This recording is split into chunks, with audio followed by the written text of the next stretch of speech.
Hello everyone, आज हम करने जा रहे हैं सीपीसी का ऑर्डर नंबर 26 यानी कि कमीशन से रिलेटेड। ठीक है, अब देखो ऑर्डर नंबर 26 यानी कि जो कमीशन से रिलेटेड है वो पहले तो सेक्शन नंबर 75 टू 78 से भी रिलेटेड है। ठीक है, 75 ये power of court to issue commission. ठीक है, फिर इसके बाद कहाँ कहाँ कमीशन इशू हो पाएंगे, वो होंगी to examine any persons, local investigation करने के लिए, एडजस्ट अकाउंट्स करने के लिए, पार्टीशन करने के लिए, साइंटिफिक टेक्निकल एक्सेट्रा करने के लिए इन्वेस्टिगेशन, सेल ऑफ प्रॉपर्टी वगैरह की इन्वेस्टिगेशन करने के लिए, या फिर परफॉर्म एनी मिनिस्ट्रियल एक्ट्स। ठीक है, तो ये जो सारी चीजें दी गई है ना ए से लेकर के जी तक, ये सारे क्या है ऑर्डर नंबर 26 में कवर्ड है। ठीक है, अब कमीशन बाकी सेक्शन नंबर 76 77 कैसे किया जाएगा, क्या किया जाएगा, उसमें जो भी चीजें हैं ये सब चीजें कवर अप कर दी जाएंगी। आप देख लीजिएगा कमीशन से रिलेटेड पार्ट 3। ठीक है, ये सेक्शंस वाले पोर्शन में कवर अप कर दी गई होंगी। और अब हम आते हैं इसके ऑर्डर पे। तो कमीशन वाला जो ऑर्डर है ऑर्डर नंबर 26। ठीक है, इसके बहुत सारे पार्ट्स हैं, तो इसके सारे पार्ट्स को मैंने एक उसकी खुद की एक ट्रिक्स बना ली है। देन इसके बाद इसके अंदर जाएंगे हम लोग। पहला क्या है पार्ट, पहला है देखो एक विटनेस को ही एग्जामिन करने के लिए। सेकंड है लोकल एरिया, ये क्या है पेड़ वेड़ लगे हैं, लोकल एरिया है। ठीक है, local area investigation, local investigation करने के लिए। ठीक है, रूल नंबर 9 10 में आ जाते हैं। फिर इसके बाद 10A 10B 10C में क्या आ जाते हैं, प्रॉपर्टी, कोई मूवेबल प्रॉपर्टी या फिर साइंटिफिक वो करने के लिए होता है क्या, 10A 10B 10C। इसमें क्या commission for scientific investigation, performance of ministerial act and sale of movable property. एक तरह से मिसलिनियस चीजें हैं इसमें। ठीक है, और जिस तरह से मैंने बताई रिस्पेक्टिवली ए बी और सी में वही है। देन इसके बाद आ जाते हैं हम इसमें क्या है कि 13 14 में क्या आता है पार्टीशन, यानी कि कोई पार्टीशन करना है किसी फैमिली का। ठीक है, उसके लिए प्रोसीडिंग की गई है। फिर उसके बाद फोर्थ है एग्जामिन अकाउंट्स। ठीक है, किसी के अकाउंट्स वगैरह को एग्जामिन करना है, उसमें क्या है रूल 11 और रूल 12। ठीक है, 3 के बाद 4 इधर आ जाता है, इसके बाद फिर पार्टीशन बाद में आता है। ठीक है, ये देख लीजिएगा आप 3 4 5 है ना। फिर उसके बाद आ जाते हैं हम लोग जनरल प्रोविजंस पे। जनरल प्रोविजंस जो है वो रूल 15 से रूल 18 ए एंड बी में, ए और बी को वो करता है, कवर अप करता है जनरल प्रोविजंस। ठीक है, कि कैसे कहीं भी कैसे भी क्या करेंगे, एक्सेप्शनल, ये सब चीज़ें हैं। ठीक है, फिर इसके बाद है commission issued at the instance of foreign tribunals, ये 19 20 21 22। ठीक है, चार रूल्स जो हैं ये इसमें कवर होते हैं, हालांकि ये उतना इंपॉर्टेंट नहीं है। अब हम आते हैं इसके ट्रिक्स पे और अंदर की ट्रिक्स पे। तो इसमें कमीशंस टू एग्जामिन विटनेस है, इसके बाद इसमें आता है केसेस फॉर कमीशंस। ठीक है, इसमें क्या है कि केसेस जो होंगे कमीशंस के लिए वो केसेस जो है एक्सप्लिसिटली मेंशन्ड होंगे। देन क्या ऑर्डर फॉर कमीशन। ठीक है, अब देखो केसेस पता चल गया कि कौन कौन से कैटेगरी ऑफ केसेस में हो सकता है। अब क्या करो, ऑर्डर कर दो यार कमीशन का। ठीक है, ऑर्डर हो गया। अब रूल 3 4 4A वगैरह में देखो एक ही चीज चल रही है, वो है विटनेस। विटनेस जो है वो कोर्ट की जुरिस्डिक्शन में रहता है। ठीक है, अब क्या है कौन से पर्सन को एग्जामिन करना है, रूल 4 में है। 4A में विटनेस जो है वो जुरिस्डिक्शन में तो रहता है प्लस लोकल लिमिट्स में भी रहता है। ठीक है, फिर इसके बाद है witness not within India, अब इंडिया में नहीं है, अब उसके लिए क्या करो कमीशन वगैरह इशू करो। नेक्स्ट है courts examine witness pursuant to commission. ठीक है, कमीशन कर लेती है, उसके बाद फिर कोर्ट करेंगे। 6 हो गया। फिर इसके बाद आया 7 में क्या है रिटर्न ऑफ कमीशन। और 8 में है, अब देखो रिटर्न हो जाएगी, रिटर्न करने के बाद वो क्या एविडेंस वगैरह दे देंगे। ठीक है, तो इससे हमारा ये वाला पार्ट हो गया कमीशन टू एग्जामिन विटनेस। अब हम इसकी जल्दी से रीडिंग दे देते हैं। तो फर्स्ट पार्ट में आ गए हम लोग कमीशंस टू एग्जामिन विटनेस। तो फर्स्ट में क्या था, केसेस इन विच कोर्ट में issue commission to examine witness. ठीक है, केसेस कौन से केसेस होंगे, तो वही केसेस होंगे जहां पे विटनेस क्या है आ ही नहीं सकता है। ठीक है, इसको पढ़ लीजिएगा, इसको सिंपली मैं बता देती हूँ कि विटनेस जहाँ पे आ नहीं सकता है उसकी जो है अटेंडेंस डिस्पेंस कर दी गई है, या फिर क्या है एग्जाम, देखो एक तो एग्जाम्प्ट कर दिया गया है और बीमार है, सिक है, इसलिए एग्जाम्प्ट कर दिया गया है। ठीक है, provided the commission for examination और interrogatories shall not be issued unless the court for reasons to be recorded thinks it necessary so to do. ठीक है, कमीशन जो है नेसेसरी होगी तभी ही वो होगा। ठीक है, एक्सप्लेनेशन है court for the purpose of this rule except a certificate purporting to be signed by a registered medical practitioner as evidence of the sickness. ठीक है, एविडेंस चाहिए किसका, सिकनेस का, किससे चाहिए होगा, अभी रजिस्टर्ड मेडिकल प्रैक्टिशनर से ही चाहिए होगा, है ना। अब कमीशन कोर्ट क्या करेगी, इसको ये क्या करेगी, ये सर्टिफिकेट जारी करेगी। ठीक है, तो इसमें एक्सप्लिसिटली पता चल गया कि विटनेस जो है नहीं आ सकता है। नेक्स्ट रूल 2 में है ऑर्डर फॉर कमीशन। ठीक है, ऑर्डर कौन करेगा, कोर्ट करेगा। कैसे करेगा, या तो खुद करेगा, खुद के मोशन में, ओन मोशन में, या तो क्या करेगा पार्टी क्या करेगी, अप्लाई करेगी और सपोर्ट करेगी उस चीज को, किससे, एफिडेविट या फिर किसी और चीज से। ठीक है, किस लिए, या फिर विटनेस करेगा, है ना। एप्लीकेशन, एप्लीकेशन कौन कर सकता है? पार्टीज, और कौन कर सकता है? विटनेस, कोई भी कर सकता है कि जल्दी करवाओ, हमारे घर आ जाओ, हम बीमार हैं, ठीक है, ये कर सकते हैं, ये लोग क्या कर सकते हैं? ऑर्डर कर सकते हैं, क्या ऑर्डर कर सकते हैं? कमीशन। नेक्स्ट इसके बाद आ गए हम रूल 3 पे, where witness resides within court's jurisdiction. अब देखो लोकल लिमिट्स में रहता है तो कमीशन इशू कर दो। अब नेक्स्ट क्या है? Person for whom examination commission में इशू, ठीक है, पर्सन्स, वो लोग जिनके एग्जामिनेशन के लिए क्या है? कमीशन जो है वो इशू किया जाएगा, ठीक है, वो कौन से लोग हैं? Resident beyond the local limits of the jurisdiction, ठीक है, बाहर रहते हैं, अबाउट टू लीव, भागने वाले हैं, या फिर गवर्नमेंट सर्विस में है और आ नहीं पा रहे हैं, ठीक है, बस इतना है, ज्यादा कुछ नहीं है। फिर इसके बाद इसके प्रोविजोज वगैरह आप देख लीजिएगा। इसके बाद है such commissions may be issue to any court not being a high court, ठीक है, ये कमीशन कहाँ पे इशू होंगी? Any court within the local limits not being the high court, ठीक है। फिर इसके बाद क्या है? इसमें क्लॉज 3 भी आता है, उसको भी जल्दी से कवर कर लेंगे। Court on issuing any commission under this rule shall direct whether the commission shall be return to itself, खुद वापस आएगी या फिर इसके बाद सबऑर्डिनेट कोर्ट के पास वापस आएगी, ठीक है, खुद में वापस आएगी कि सबऑर्डिनेट कोर्ट पे वापस आएगी। तो इससे हमें पता चल गया 4 क्या एग्जामिनेशन, एग्जामिनेशन कैसे करना है, ठीक है, प्रोसीजर फॉर किसका किसका एग्जामिनेशन करना है, ठीक है, पर्सन्स का। नेक्स्ट आ गए हम 4A में, commission for examination of any person resident with in local limits of the jurisdiction, ठीक है, रेसिडेंट है लोकल लिमिट्स में, किसमें? कोर्ट के ज्यूरिसडिक्शन में। इसमें क्या है? अगर इंटरेस्ट ऑफ द जस्टिस है तो क्या करेंगे ये लोग? इशू करेंगे commission for any person resident with in local limits of its jurisdiction, ठीक है। अब देखो जनरली क्या होता है कि बाहर के लोगों के लिए कमीशन इशू किया जाता है, पर इसमें क्या है कि अगर जरूरत है, ठीक है, नेसेसरी है एविडेंस, तो क्या करेंगे? लोकल लिमिट्स में भी कर सकते हैं। फिर इसके बाद क्या है? रूल 5, ठीक है, कमीशन और request to examine witness not within India, ठीक है, नॉट विद इन इंडिया है, तो इसमें क्या है कि अगर इंडिया में नहीं है तो उसके लिए भी क्या करेंगे? एविडेंस उसका जरूरी है, तो उसके लिए क्या करेंगे? कमीशन जारी करेंगे, है ना। रूल 5 में आ गए हम लोग। फिर इसके बाद है evidence of such person is, फिर इसके बाद है rule 6, court to examine witness pursuant to commissions, ठीक है। इसमें क्या हो गया? जो कोर्ट है कमीशन रिसीव करेगा एग्जामिनेशन के लिए, any person shall examine him और cause him to be examine pursuant thereto, ठीक है। फिर इसके बाद क्या है? रूल 7 में return of commission with depositions of witness. अब क्या है? देखो कमीशन जो है वो रिटर्न होगी, कैसे होगी? ड्यूली एग्जीक्यूट हो गई है तो रिटर्न होगी, किस चीज के साथ? एविडेंसेस के साथ, ठीक है, जो लिए गए हैं। फिर इसके बाद वो जो एविडेंसेस हैं वो एज अ रिपोर्ट वगैरह बना करके, जो रिकॉर्ड बना करके दे देंगे, और वो क्या करेंगे? फॉर्म करेंगे रिकॉर्ड का पार्ट, ठीक है। नेक्स्ट इसके बाद आते हैं हम रूल 8 में, व्हेन डिपोजिशंस में बी रेड इन एविडेंस, ठीक है, डिपोजिशंस वगैरह जो हैं वो एविडेंस में रेड की जाएंगी। तो क्या एविडेंसेस जो टेक किए गए हैं not to be read as evidence, देखो सारे एविडेंसेस जो लिए गए हैं जरूरी वो नहीं कि एविडेंस की तरह पढ़े जाएं। Without the consent of the party against whom the same is offered, उसमें क्या है? कंसेंट ऑफ द पार्टी बहुत जरूरी है, ठीक है। तो इसमें क्या है? अनलेस, देखो कंसेंट जरूरी है अनलेस, इसमें कंसेंट कहाँ नहीं जरूरी है? जहां पे क्या है कि पर्सन ने क्या किया है? एविडेंस दिया है, ठीक है, beyond the jurisdiction of the court, ठीक है। देखो वो ऐसी जगह से एविडेंस लेकर के आए हैं जहां से उनकी कंसेंट लेना बहुत मुश्किल है, ठीक है। तो बियॉन्ड द ज्यूरिसडिक्शन, डेड हो गए हैं, सिक है, इन्फर्म है, अटेंड नहीं कर सकते हैं, पर्सनली एग्जामिन नहीं कर सकते हैं, पर्सनल अपीयरेंस से एग्जेम्प्टेड है, ठीक है, और who can not in the opinion of the court attend without detriment to the public service, और ठीक है, उन लोगों की कंसेंट नहीं चाहिए होगी। दूसरा क्या है? Court in its description dispenses with the proof of any of the circumstances mentioned in clause A and authorize the evidence of any person being read as evidence in the suit notwithstanding proof that the cause of taking such evidence by commission has ceased at the time of reading the same, ठीक है। अब देखो court क्या कर सकता है? Discretion है कि वो इनमें से कोई भी जो वो है क्लॉज ए में जो भी दी गई हैं चीजें तो उसको हटा सकता है, ठीक है। देखो कोर्ट चाहे तो वो बोलेगा कि ठीक है तुम रीड करो तो रीड करो, तुम्हारा भाई बोल रहा है रीड करो, ठीक है। अब इसी के साथ हमारा जो है रूल नंबर 1 to 8 कंप्लीट होता है। इसके बाद हम आते हैं नेक्स्ट पोर्शन के ट्रिक्स पे।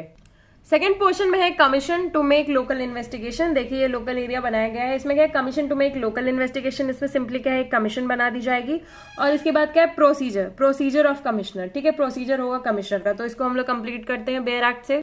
सो commission for local investigation rule 9, commission to make local investigation. इसमें क्या है? कोई भी सूट होगा जिसमें क्या है? कोर्ट क्या चाहती है कि लोकल इन्वेस्टिगेशन किया जाए for to be a requisite of proper for the purpose of elucidating any matter. अब देखो डिस्प्यूट में कौन कौन सा मैटर है कि मार्केट वैल्यू है किसी प्रॉपर्टी की वो जानने के लिए, मीन प्रॉफिट्स हैं उसका अमाउंट जानने के लिए, डैमेजेस जानने के लिए, या फिर एनुअल नेट प्रॉफिट जानने के लिए। ठीक है, तो कौन सी चीज हो गई, मान लो एक कंपनी है, मान लो रिलायंस है, वो डिवाइड हो रही है तो उसकी मार्केट वैल्यू जानेंगे, मीन प्रॉफिट्स उसने जो जो कमाए वो, फिर उसके बाद डैमेजेस वगैरह या और एनुअल प्रॉफिट्स वगैरह जानने के लिए। ठीक है, ये हो जाएगा लोकल इंस्पेक्शन के अंडर में आ जाएगा। फिर इसके बाद क्या है, कोर्ट में issue a commission to such person as it thinks fit directing him to make such investigation and to report thereon to the court. इसको क्या है, रिपोर्ट वगैरह कर दिया जाएगा। नेक्स्ट इसके बाद आते हैं रूल 10 में प्रोसीजर ऑफ कमिश्नर। अब इसमें जो कमिश्नर है उसका प्रोसीजर क्या है, तो कमिश्नर क्या है, लोकल इन्वेस्टिगेशन के, लोकल इंस्पेक्शन के बाद, ठीक है, देखो दो चीजें होती है, लोकल इंस्पेक्शन होता है, लोकल इन्वेस्टिगेशन होता है। इसमें सीपीसी में लोकल इंस्पेक्शन के बारे में बताया जा रहा है, इंस्पेक्टर इंस्पेक्ट करेगा। ठीक है, इन्वेस्टिगेशन नहीं होती है सीपीसी में। ठीक है, तो इसमें क्या है, कमिश्नर है, लोकल इंस्पेक्शन करने के बाद वो क्या करेगा, उसे लगता है कि वो सब चीजें जो है नेसेसरी हैं किस चीज के लिए, reduce to writing the evidence taken by him shall return such evidence together with the report in writing signed by him to the court. ठीक है, अब इसमें क्या, report and depositions to be evidence in the suit. अब देखो report वगैरह जो होती है वो क्या होती है, एविडेंसेज ही होती है सूट में, है ना। तो क्या, report of the commissioner and the evidence taken by him but not the evidence without the report shall B evidence in the suit. ठीक है, जो उसने रिपोर्ट वगैरह लगाई है वो क्या है, एविडेंस है, और वो क्या करेंगे, फॉर्म पार्ट रिकॉर्ड का। ठीक है, but the court or with the permission of the court any of the parties to the suit may examine the commission personally. अब देखो एग्जामिनेशन ऑफ कमिश्नर, ये ऑलरेडी इधर दिया गया है कि कमीशन में भी एग्जामिन्ड इन पर्सन, तो उसको पढ़ लेते हैं। Reasons dissatisfied with the proceedings of the commissioner अगर होंगी, डिससैटिस्फाइड हो गए तो फिर उसको क्या कर दिया जाएगा, पर्सनली जो है एग्जामिन कर लिया जाएगा। बस इतना ही, एग्जामिनेशन ऑफ कमिश्नर जो है ये इसमें जरूरी है, बस इसको समझ लीजिएगा। नेक्स्ट इसके बाद ये वाला पोर्शन है, इसमें आज सच कुछ ट्रिक्स नहीं थी क्योंकि कमीशंस फॉर ये सब जो है ना डिफरेंट डिफरेंट चीजें, साइंटिफिक इन्वेस्टिगेशन करने के लिए, मिनिस्ट्रियल ऐड करने के लिए, या फिर सेल ऑफ मूवेबल प्रॉपर्टी करने के लिए। तो साइंटिफिक साइंस आया, फिर इसके बाद वो मिनिस्टर बना, फिर इसके बाद क्या है, उसके पास काफी सारी प्रॉपर्टी आ गई तो उसने सेल किया मूवेबल प्रॉपर्टी। ठीक है, साइंटिस्ट है, फिर वो मिनिस्टर बना, फिर इसके बाद उसके पास मूवेबल प्रॉपर्टी आ गई, ABC। अब इसको हम लोग जल्दी से करते हैं। तो 10A में क्या है, साइंटिफिक इन्वेस्टिगेशन के लिए जो है कमीशन इशू कर दी जाएगी। ठीक है, किस चीज के लिए, इंटरेस्ट ऑफ जस्टिस के लिए। ठीक है, और फिर इसके बाद अगर उन्हें लगता है कि तो वो क्या करेंगे, डायरेक्ट करेंगे इंक्वायर करने के लिए into such question and report there to the court. ठीक है, रिपोर्ट कर देंगे। नेक्स्ट इसके बाद 10B में है commission for performance of ministerial act. कोई भी मिनिस्ट्रियल एक्ट्स हैं, ठीक है, question arising in a suit performance of any ministerial act, तो कोर्ट को लगता है कि वो जरूरी है परफॉर्मेंस ऑफ मतलब जस्टिस के लिए, तो फिर उसके लिए कमीशन बैठा देंगे। नेक्स्ट इसके बाद आता है 10C commission for the sale of movable property. ठीक है, तो मूवेबल सेल ऑफ कौन सी, मूवेबल प्रॉपर्टी, इमूवेबल प्रॉपर्टी के बारे में बात की गई है, नहीं की गई है। ठीक है, तो इसमें क्या है, अगर मूवेबल प्रॉपर्टी जो है can not be conveniently preserved, उसको बचाया नहीं जा सकता, तो कोर्ट क्या कर देगा, कमीशन बैठा देगा, बोलेगा कि अब इस चीज को क्या है, बेचो। ठीक है, बेचो। फिर इसके बाद हम आ जाते हैं, हमारे ये ABC कंप्लीट होता है। नेक्स्ट इसके बाद next question, commissions to examine accounts. इसमें भी यही है, कमीशन टू एग्जामिन अकाउंट्स। इसमें भी दो ही रूल्स हैं, एग्जामिन और एडजस्ट अकाउंट्स, और इसके बाद court to give commissioner necessary instructions. Court क्या करेगा, कमिश्नर को नेसेसरी इंस्ट्रक्शंस देगा ताकि वो फैसिलिटेट कर सके इस काम को। तो रूल 11 में है कमीशन टू एग्जामिन और एडजस्ट अकाउंट्स। ठीक है, बस यही चीज है कि एग्जामिन करना, एडजस्ट करना। इसमें ऐसा कुछ मार्क भी नहीं किया मैंने क्योंकि इंपॉर्टेंट नहीं है, बस यही हेडिंग इंपॉर्टेंट है। फिर इसके बाद क्या है, कोर्ट क्या करेगा, नेसेसरी इंस्ट्रक्शंस देगा। तो क्या करेगा, court shall furnish the commissioner with such part of the proceedings and such instruction as appear necessary. जो भी नेसेसरी इंस्ट्रक्शंस होंगे उनको क्या कर देगा, डिस्टिंक्टली सेटिस्फाई कर देगा। ठीक है, whether the commissioner is merely to transmit the proceedings which he may hold on the inquiry और also to report his own opinion on the point. क्या है, वो खुद का ओपिनियन भी देगा इस पॉइंट पे। फिर इसके बाद है proceedings and report to be evidence. इसके बाद इसकी जो प्रोसीडिंग्स और रिपोर्ट्स होंगी वो इसकी क्या होंगी, एविडेंसेस होंगी। ठीक है, एविडेंसेस वगैरह होंगी। नेक्स्ट इसके बाद आ जाते हैं कमीशंस टू मेक पार्टीशन। अब कमीशन टू मेक पार्टीशन में भी दो ही रूल्स हैं। 13 में क्या है, पार्टीशन ऑफ मूवेबल प्रॉपर्टी का पार्टीशन हो जाएगा, और फिर उसके बाद प्रोसीजर किसका, कमिश्नर का जो प्रोसीजर है वो आ जाएगा। ठीक है, तो इसमें आता है commissions to make partition of immovable property, rule number 13। Sorry मैंने इसमें मूवेबल प्रॉपर्टी लिख दिया है, ये है इमूवेबल प्रॉपर्टी, ठीक है, क्योंकि घर जो है वो इमूवेबल प्रॉपर्टी ही तो होगा, ठीक है। फिर इसके बाद क्या, अगर देखो कोर्ट ने क्या कर दिया, प्रीलिमिनरी डिग्री दे दी है कि पार्टीशन होने की, तो फिर इसके बाद कोर्ट क्या करेगा, पार्टीशन करने के लिए बोलेगा कि यार इसमें थोड़ा सा जांच पड़ताल करके आओ, ठीक है, सेपरेशन बनाओ जैसे उनकी राइट्स या फिर वगैरह डिक्लेयर्ड है, ठीक है। अब कोर्ट हर काम तो खुद करेगा नहीं, और वहां जमीन में जाकर के तो देख पाएगा नहीं, वो सिर्फ ऑर्डर कर सकते हैं। नेक्स्ट इसके बाद है प्रोसीजर ऑफ कमिश्नर। अब देखो ये इंपॉर्टेंट है कि कमिश्नर का प्रोसीजर क्या है, ये पूरा ही एक तरह से इंपॉर्टेंट है। तो कमिश्नर क्या करेगा, इंक्वायरी करेगा, ठीक है, और फिर जैसे भी नेसेसरी है, फिर इसके बाद क्या कर देगा, प्रॉपर्टी को डिवाइड कर देगा अकॉर्डिंगली, जैसे जैसे उनके शेयर्स हैं, ठीक है। और फिर क्या कर देगा, अलॉट कर देगा उन शेयर्स को पार्टीज को, ठीक है, उन शेयर्स को अकॉर्डिंगली पार्टीज को अलॉट कर देगा। फिर इसके बाद कर देगा, अगर if authorise there to by the said order, ठीक है, अगर ऑथराइज है तो क्या कर देगा, अवार्ड कर देगा कुछ सब जो उनके प्रॉपर्टी वगैरह को इक्वल कर दें, ठीक है। देखो हर प्रॉपर्टी इक्वल नहीं होती है, हर चीज जो है इक्वली डिवाइड नहीं की जा सकती है, तो अगर वो ऑथराइज है तो वो उस चीज से रिलेटेड पैसे भी दे देगा, ठीक है। फिर इसके बाद कमिश्नर क्या करेगा, प्रिपेयर करेगा, साइन करेगा उस रिपोर्ट को जिसके द्वारा उसने क्या किया है, पार्टीशन वगैरह कर दिया है, ठीक है। And shall prepare and sign separate reports appointing the share of each party. पहला तो एक पूरी रिपोर्ट करेगा, फिर इसके बाद सेपरेट रिपोर्ट करेगा कि फलाने के पास फलानी प्रॉपर्टी है, ठीक है, फलानी प्रॉपर्टी फलानी जगह पे है, डिस्टिंग्विश ईच शेयर कहाँ पे सिचुएटेड है वगैरह वगैरह, ठीक है। Such report or report shall be annex to the commission and transmitted to the court. वो रिपोर्ट जो है एनेक्स कर दी जाएगी कमीशन में और ट्रांसमिट कर दी जाएगी कोर्ट पे। And the court after hearing any objections which the parties may make to the report or report shall confirm, vary or set aside the same, ठीक है। कोर्ट अपने अकॉर्डिंगली क्या करेगी, कंफर्म, वेरी या set aside कर देगी। अब इसके बाद है where the court confirms or varies the report or reports it shall pass a decree in accordance with the same as confirmed और वैरीड, ठीक है। कोर्ट क्या करेगा, उनकी रिपोर्ट को लिखेगा, फिर सोचेगा कि कंफर्म करना है, वैरी करना है, सेट असाइड करना है, क्या करना है, ठीक है। तो कोर्ट भी उस पर रिपोर्ट निकालेगा, फिर पास करेगा डिक्री कि कंफर्म है कि वैरी है, but where the court set aside the report, जहां पे कोर्ट क्या करता है, सेट असाइड कर देता है, तो या तो वो क्या कर देगा, उसको अच्छा नहीं लगता, समझ में नहीं आता, न्यू कमीशन कर देगा और such other order as it shall thinks fit, जैसा भी उसे सही लगता है for the brevity of the time, ठीक है।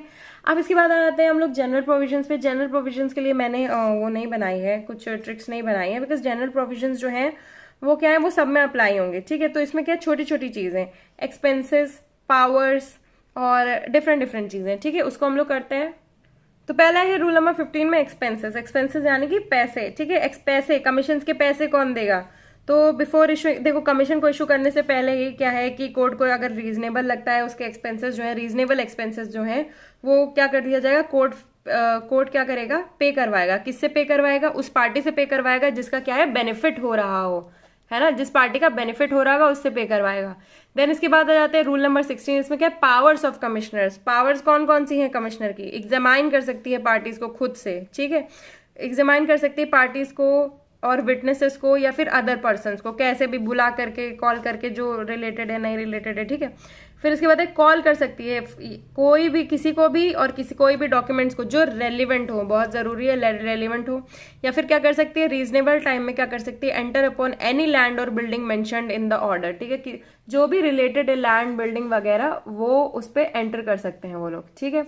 अब इसके बाद आ जाते हैं हम लोग नेक्स्ट सेक्शन, रूल 16 है, क्वेश्चंस ऑब्जेक्टेड टू, ठीक है, कौन से क्वेश्चंस जो क्या कर दिए गए हैं, ऑब्जेक्ट किए गए हैं बिफोर द कमिश्नर, ठीक है, questions objected to before the commissioner.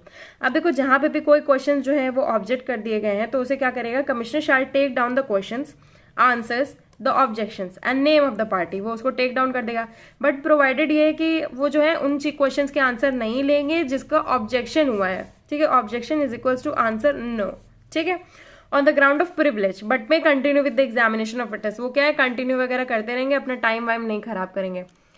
Next इसके बाद है sub rule 2, no answer taken down under sub rule 1 shall be read as evidence in the suit except by the order of the court. कोई भी इसमें answer जो है यानी कि ऑब्जेक्टेड आंसर जो है उसको रेड नहीं किया जाएगा जब तक कोर्ट नहीं चाहता है, ठीक है।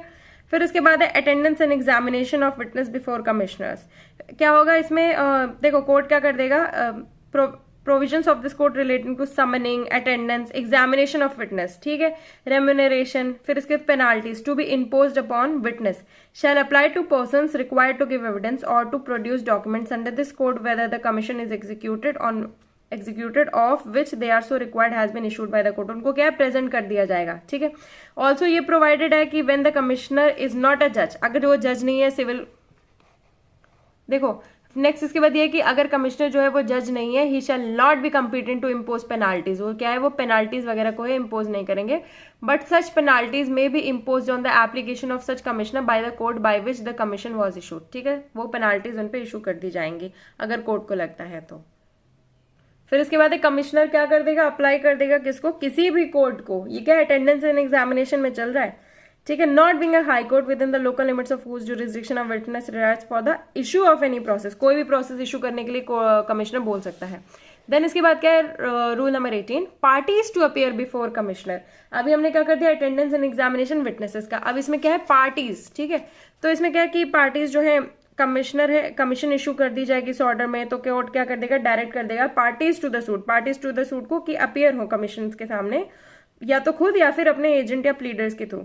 ठीक है, अगर सारी पार्टीज जो है अपीयर नहीं होती है, कमिश्नर में प्रोसीड इन देयर एब्सेंस। वो प्रोसीड तो करेंगे क्योंकि उनको पास कम टाइम है ना। नेक्स्ट इसके बाद है रूल 18 है, 18 भी। ठीक है, 18 बात करता है एग्जीक्यूशन प्रोसीडिंग्स के बारे में, application of order to execution proceedings. ठीक है, ये ऑर्डर जो है वो उन प्रोसीडिंग्स पे अप्लाई होगा, एग्जीक्यूशन प्रोसीडिंग्स पे। फिर इसके बाद क्या है, court to fix time for return of commission. Court क्या करेगा, टाइम फिक्स करेगा किस चीज के लिए, कमीशन को रिटर्न करने के लिए। ठीक है, टाइम फिक्स करेगा जैसा भी उन्हें सफिशिएंट लगता है। अब देखो मैंने इसकी एक तरह से देखो ट्रिक्स बना ही ली है। Let's zoom this out. वो ये है, हमने जनरल प्रोविजंस पढ़ाई है। ठीक है, तो 15 में क्या है, एक्सपेंसेस कोर्ट करेगा पार्टीज जो बेनिफिट में है। ठीक है, फिर इसके बाद क्या है, पावर्स क्या है, पावर्स उनकी क्या है कि किसी को बुला लो। क्या क्या पावर्स हैं, एक बार पावर्स देख लो जरा।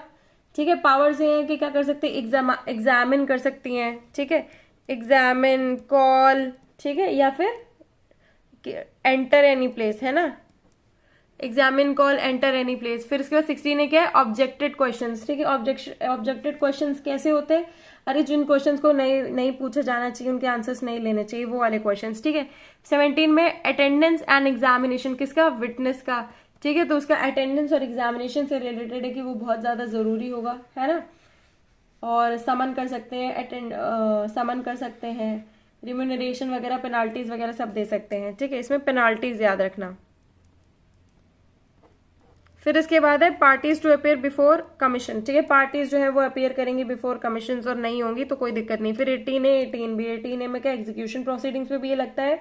इसमें क्या है, टाइम, इसमें क्या है, एग्जीक्यूशन प्रोसीडिंग्स। ठीक है, इस हिसाब से आपका देखो इसका भी एक तरह से ट्रिक्स हो गई है। अब हम आते हैं जल्दी से लास्ट क्वेश्चंस पे। Commission issued at the instance of foreign tribunals के इंस्टेंस पे कमीशन इश्यू होता है। तो इसके बाद रूल नंबर 19 है। देखो हाई कोर्ट क्या करता है, अब इसमें इन्वॉल्व होता है। हाई कोर्ट क्या करता है, इशू करता है कमीशन किस चीज के लिए, examine witness. If high court is satisfied, high court अगर सेटिस्फाइड है कि फॉरेन कोर्ट, ठीक है, जो फॉरेन कंट्री में सिचुएटेड है, wishes to obtain the evidence of a witness in any proceedings before it, या फिर that the proceedings is of a civil nature के, या फिर witness is residing within the limits of high court or appellate jurisdiction। अब देखो इसमें क्या है, फॉरेन कोर्ट बोल रहा है कि हमें एविडेंस चाहिए, आप लोगों से चाहिए, तो वहां का हाई कोर्ट जो है वो क्या बोल देगा, वहां का मतलब यहाँ का, हमारे यहाँ का, वो क्या कर देगा, it may subject to the provisions of rule 20। Rule 20 किस बारे में बात करता है, इश्यू ऑफ कमीशन के बारे में। ठीक है, for the examination of such witness. अब देखो इसमें क्या, एविडेंसेस में be given of the matters specified in clause A, B and C. ठीक है, ए, बी, सी यानी कि क्या है, विश करता है ऑब्टेन करने के लिए, या फिर सिविल नेचर की प्रोसीडिंग है, या फिर हाई कोर्ट के जुरिस्डिक्शन में है। ठीक है, तो उसके लिए एविडेंसेस होंगे। अब वो क्या होंगे, सर्टिफिकेट, देखो वो सर्टिफाइड एंड साइंड होंगे। ठीक है, by a letter request issued by foreign court, या फिर वो क्या करेंगे, रिक्वेस्ट करेंगे।